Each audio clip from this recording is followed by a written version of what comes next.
Boy, I did tell you it was going to be an entertaining Thursday night game, didn't I? Lord have mercy. I got a new job, so I work the swing shift now, so I wasn't able to watch it live, and I really don't think I could have handled it. If I was, it would have drove me crazy. So I was listening to it off and on at work when we weren't busy, and then I listened to it on the way home. And boy, I was acting like a damn fool just on that bus, just going nuts, especially when we picked it off. I about near jumped through the roof of that bus. I couldn't believe it. Oh man, I'm not going to really get on the defense because Arizona State's a team that's, besides the A&M game, has scored 34 points or more in all their games. So we gave up 41 in regulation. I'm not really going to get too upset about that. They ran a ton of plays, and they just had a great night. Now, would I like to see better defensive play? Yeah, I think Tyree Robinson at corner is going to do really well. He's made some plays already. I'm watching it right now that I really like.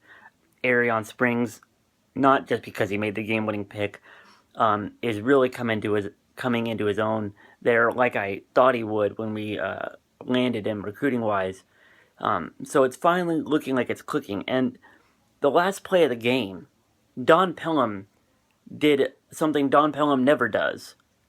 He pressed coverage. He brought more than 4.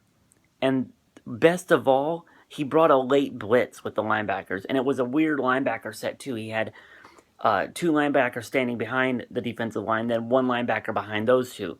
And he blitzed late, and he did a twist. The 1 linebacker came around the left side, and it was just a thing of beauty to watch that play. And I watched it 3 or 4 times because I couldn't really believe that was a Don Pelham defense.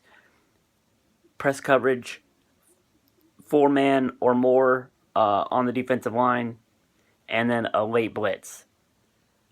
It's like he just figured it out. Like, oh, maybe if I change my scheme a little bit and don't show him the same thing every time, something good will happen. And damn, something good happened. And you listen to Arion's press conference after the game, he knew what was coming. He's like, I've seen this play before. I know it's going to be a fade. Reggie shut down the fade, so I know I'm going to get my throw, and I was ready for it. And he picked it off. And the receiver wasn't expecting the throw because that's a fade route in their playbook, so he was expecting to throw the fade. So he wasn't running hard for the ball. And Arion was. And so shout out to Reggie too, like Arion says, for shutting down that fade route. Whew. Scott Frost needs to call a better game though. Royce with like 6 carries or something in the first half. That's inexcusably one of the best backs in the country. Use him. Use that workhorse. Don't overthink it, Scotty. Don't overthink it. You don't need to. I mean, granted, you're terrified of the blitz, and that would have been the perfect time to run the ball. Royce is so powerful. If just one guy misses a gap, he's through that hole and he's into the secondary. He's got a 15-yard gain because there's nobody there at the linebacking core.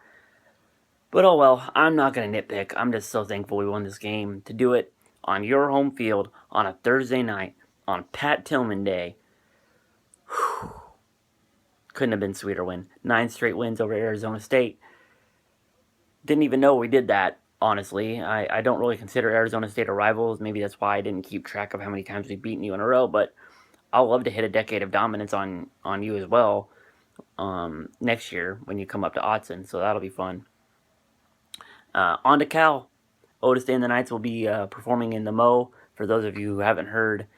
So that'll be really cool. I really wish I could get to that one.